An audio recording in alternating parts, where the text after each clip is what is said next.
You're tuned in to the Profit and Growth Hour here on Wdrbmedia, the voice of the community. I am Dr. Bizness. I'm your one and only Lady G.U.N.S. You did not. Which means I am greatness under no stipulation. You can take them out the ghetto, but you can't take the ghetto out of them.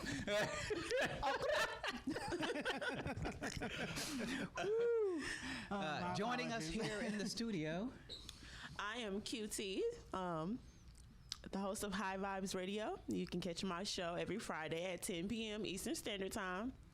You got anything in your teeth? No, I don't. I check before we start rolling. Okay, very Thanks good. to you. I'm not Just through wanted to make eating, sure. so I ain't even checking. So, and Yourself. and we have with us also. And I am Doc D, the host of a mental health mixtape that airs on Fridays at 7 p.m. Eastern Standard Time. Excellent. You know what Doc D stands for? No. Do you gotta want to tell know? me because I'm Let Doc D tell you. Don't let Doc D tell you. I can tell you can hear that straight from the Okay, voice. yeah. I would recommend you go. I'll draw you a picture. If you got the resource right here, by all means.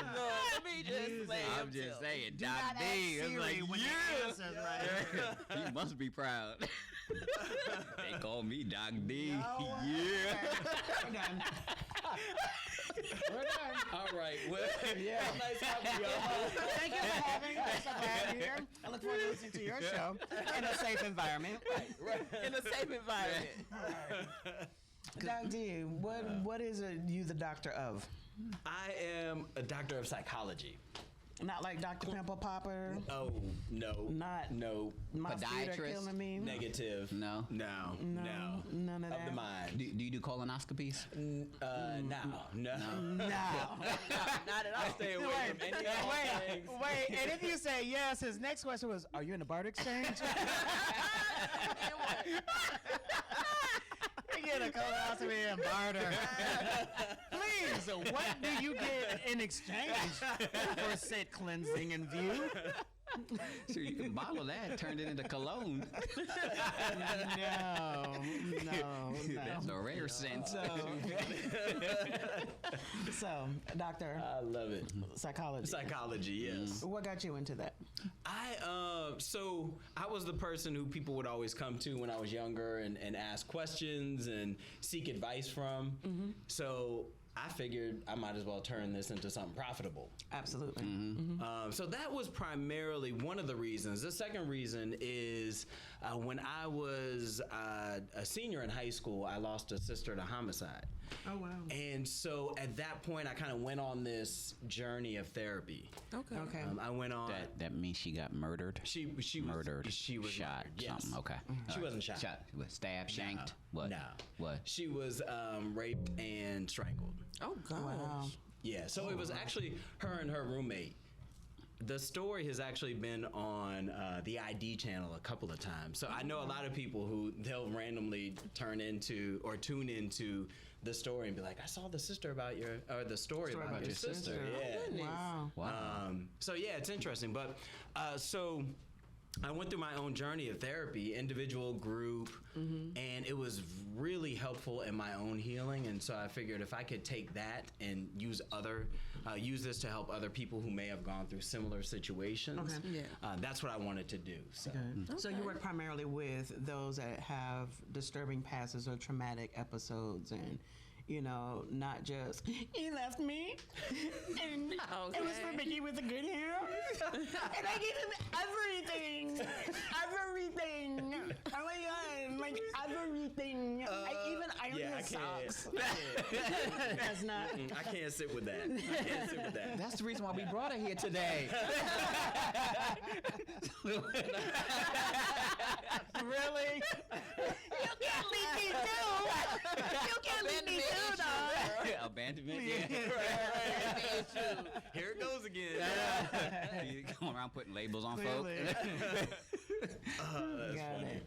Okay, so working with those that have traumatic, do you have age brackets, young, older? You know, when I first started this work, I started working primarily with kids, and then I transitioned out of that and started working more with adults. Okay. So you transition from baby goats To humans? That's correct. Okay. That's From correct. baby goats? Yeah. Man goats? Yeah, that's what a To kid is. kids. Oh. A kid is a Okay, baby got goat. it. I'm trying to flow with it. Gotta stay on your toes around Hey, here. let me tell you, the last interview we had, he talked about smoking leaves, but he owned a landscaping business. So I thought it was like you make potpourri, or is that not a drug user? I didn't know that's what they call smoking what they leaves. were. I had no idea. I was like, It's you cold. You gotta know. I got it. Yep. Okay. Any particular reason why from kids to adults? It was. So I was working in the school system in D.C. Hey, my And- stomping ground. That's what. Yeah, Pentagon. Get out of here. Let's go. Okay, come on. Don't keep leaving. God, we got rid of him. It worked. It worked. Dr. Busy be like, the show is on mine now. It's mine. Mine. Okay. So yeah, I did that work for several years, and it was fulfilling. I loved it, and it was just time for something different. Okay. Those kids were a handful. That's a lot. Handful. Every day I was breaking up fights, so I wasn't really a therapist. I was Got just you. a fight breaker. A referee. Yeah, referee. That's it. Referee. Okay. That's it. The first day I started working at the second school where I was, kid ran into my office, and I was just putting stuff into my office. He ran in, took some stuff, and ran out the hallway. He stole your Stole stuff. in front of your face. And kept moving. I was like, I'm not running after you. Right, you can I'm have not doing this. And that pretty much Wow. summed up every day there. Wow. Wow. I had shared with the team once before. I grew up in Germany. I'm a military brat. Oh, okay. And while I was there, I worked in a child development center with emotionally disturbed and behavior disordered children. But their age brackets were between 3 and 5 years old. And the reason they were diagnosed with that is because they were normal. They were fine, and all of a sudden they could not articulate their emotions. So it came out in violence and aggression. And what we really, really summed it up to, did observation, the common denominator was they had all moved just from the U.S. to Germany. So when you don't have that discussion with a child, how else do they know how to communicate except Through acting out? Oh, wow. And I enjoyed that because now I was able to bond and connect with kids before they even arrived. You know, we had sponsors that were equivalent. So if you're sponsored and you have a child that's 7, then your sponsor in the receiving country has a child that's 7 or 8, 6 or 7. You know, to fit in, so that they have developed a relationship to help the kid transition.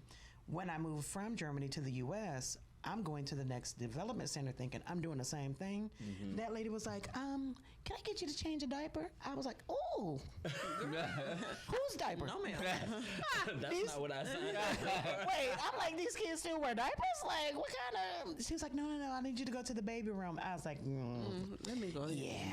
Wow. That's me not. head out. And the kids that had the behavior disorders, they were just badass kids. They didn't have there was no trauma, there was no transition, there was just no reason, right? there was just no guidance and no support. And some of them were mimicking and acting out what they did.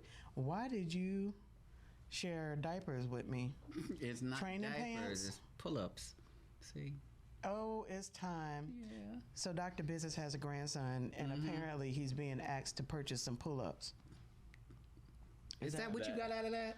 Yeah. I said, yay, awesome. He's growing up. You're doing a great job. I love you. When she sent a picture and said, it's time for you to buy them. These Oh, I didn't even get That's that. equivalent to me and kid goats. Oh, okay. That's what that meant. Now See, you just send a I case needed of pull-ups. somebody to Between the interpret. lines, right, You know, right. I just, okay, I thought, gotta- He sends a It's like, congratulations. that's Yay. awesome. The Yes. baby needs you to buy him some diapers. You talking about congrats. Fresh pull-ups. Yeah. I see.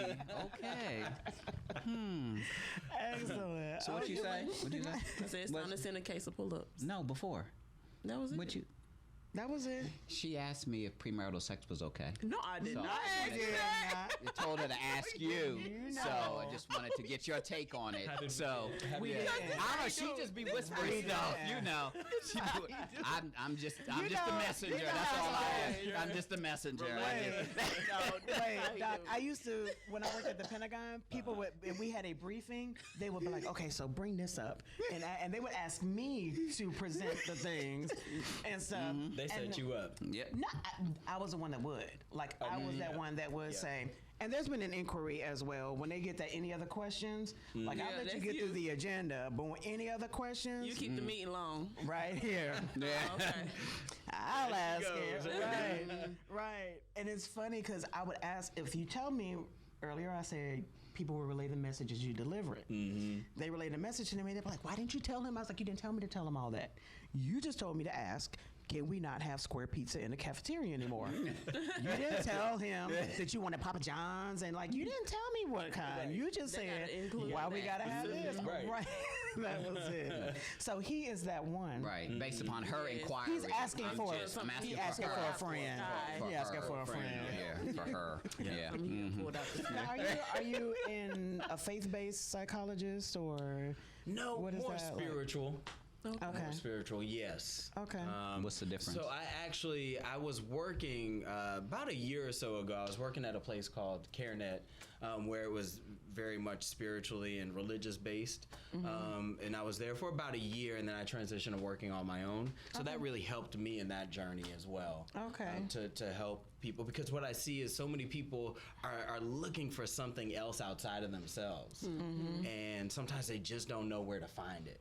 You know, and so it's great to be on that journey with them to help them find that spiritual peace. Right. And you said, what's the difference for a lot of people that I see? They there's a belief in a higher power, and they are not sure if they find it through religion specifically or their spiritual knowledge. Inner being. And When you say religion, you're talking about denomination? correct. Okay. Correct. Yeah.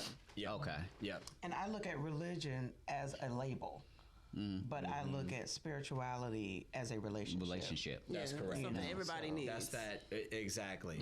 It's, you know, when you look at mental health, you have to include that psycho-spiritual piece, Absolutely. right?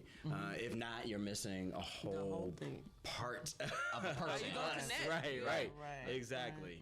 So is it possible to be spiritually minded without being a spiritual being? Because I feel like the hope comes from a spirit-filled place. Literally. It's, you can't have red Kool-Aid without the red powder. It's just water. Right. Like, you can call it Kool-Aid all day. It's not. It's just water until you add that potion to it. That's it. It can be a Big Mac all day long, but if you don't put the Mac sauce and 3 pieces of bread, it's 3 pieces of bread and Mac sauce that empty. makes it a It's Big empty. Mac. Other than that, it's a sandwich. You know, so is it possible to have hope without that spirit film? Without that, because I hear so many people, especially today, you know, I don't need God, I don't need to go to church, I don't need this, I believe in something, and so on and so forth. But I'm like, your hope comes from Him, whether you define it Right. as that or not. Right. You know, a dark angel does not present hope and light. It puts you into a deeper depression. So if Right. you want to be an atheist but you have hope, don't tell nobody, but you got a little bit of spirituality in you. You know, Yeah, so, you have to have some sort of belief Right. that there's something out there that's better and different for you, right? And I think that not only comes from internal, but something that you understand that there's something external, Right. but also connected to you. right. Yeah, Definitely. I'm with that. Yeah. yeah. I understand. Now, she done died before. A couple times. So, did they say Like that? NDEs, you had a near-death experience. Oh, No, like like I've coma, been like- in a You've been in- coma. I've had 3% chance of survival. What? I've been in suicide bombings. This is my 4th life. I'm on. 3 times before. So YOLO, you YOLO. I YOLO. I YOLO. So does her belief and her hope keep bringing her back? Because they say that sometimes when you're in the hospital and people are praying over you and laying hands on you and speaking life and reading scripture, how does that mentally, psychologically help bring somebody back to life? Oh man, it's funny that you say that or ask this, because I just read a book about he's a neurosurgeon, excuse me, and he wrote a book about his near-death experience. And as a scientist, he was saying, I didn't believe in anything, but if I couldn't see it or touch it, if it wasn't tangible, I couldn't believe it. And until he had this near-death experience, and people were literally over him praying, and he came back and he talked about that. Like, he could feel the energy. He could feel the love being poured into him and the hope. And then I also have another client of mine who recently was talking about that too. He was in a coma for, I want to say a month. He was blown up. He lost a limb on either side, or on the same side, I'm sorry. And so he was talking about the power of prayer, and the doctors told him and his family on day 1 or 2 or 3 that he wasn't going to make it. Oh, wow. And the wife said, they had to make a decision by Monday. This was Friday. Are you gonna pull the plug or not? And the wife said, give me a couple days. I'm gonna work this out. Yeah. She went on Facebook, started a prayer group, and by Monday he made this miraculous recovery. Wow. Absolutely. And he was saying it was only through the power of prayer and God that he came through. Absolutely. So I truly believe that. Wow. Absolutely. Okay. My first incident, the very first one, I was stabbed. I was attacked and stabbed twice in my right lung. My left lung collapsed. And I remember being in the hospital, being rushed to the emergency room, and it felt like torment. And now that I've experienced the other encounters, they were always in a peaceful place. Something happened. So the aggression that came with the attack, it didn't allow me an opportunity to have hope. It was just such a bitter attack, and here's the repercussions of that attack. So I remember that one being the hardest one, although the mildest one. Wow. That was the hardest one that I remembered enduring.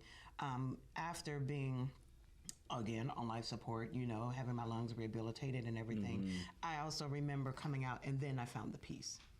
Then I was okay with what happened. But the others, even in the middle of, it was always a serene, okay, there's a suicide bomber, he's about to detonate, and I was just like. Do you think that was due to your knowledge of what occurred during the first one while you were in that space? Like, after you went through the, the challenging time, do you think you got to a place of peace there, and then it made it easier to? I am naturally a pursuer of peace. Okay. Like, automatically, I'm the problem solver. I'm gonna make your day okay. I'm gonna, that's my inner nature. And I think the stabbing, I couldn't, even though I tried to fix whatever was wrong, I could never fix it. Like, it ended up me being stabbed on life support. My solutions didn't work. My conversation didn't work. My personality didn't work. Everything backfired. So, and again, because it was so dramatic and so violent and so aggressive, that was a lot more than what I had in me and had ever had to combat. The suicide attack, I was in Afghanistan. I wasn't by myself. I had comrades with me. There were other fighters with me. There were others there. So if you go, I go, but we're going out together. It was an awareness of the surrounding. And I knew going to a war zone, there was going to be attacks. I didn't know going to my car, I was going to be attacked. That was not, my mindset wasn't expecting that. When I was scuba diving, there's always a chance of drowning. The expectation of knowing the risk of, and I think that's the difference with my other instances, I knew the risk going in. Got it. Yeah. So there was always, my hope was always elevated that I hope it does not happen, and if it does, God, I'm in your hands. I had that. Walking to my car,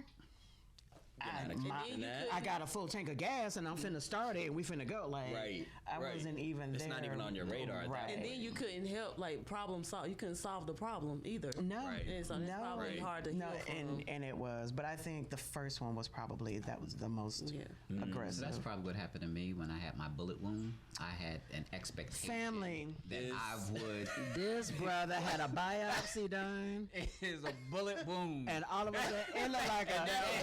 It looked. Wait, it don't just look like a cigarette burn. It looked like a candy cigarette burn.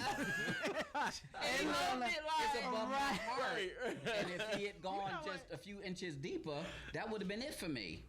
So, Sir, I'm just. sir, sir.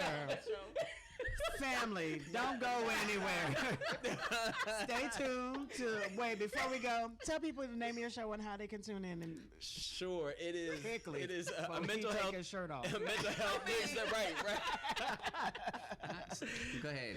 It's a mental health mixtape, and they can catch it on Fridays at 7 p.m. Eastern Standard Time. Excellent. And please, show it. quickly tell us Listen, I am No, they need QT. to Please see. catch High Vibes Radio survived. every I Friday lived. at 10 p.m. Eastern Standard Time. Come on. you tune into the Profit Growth Hour. We'll be right back on WDRB Media, the voice of the community. It's almost here.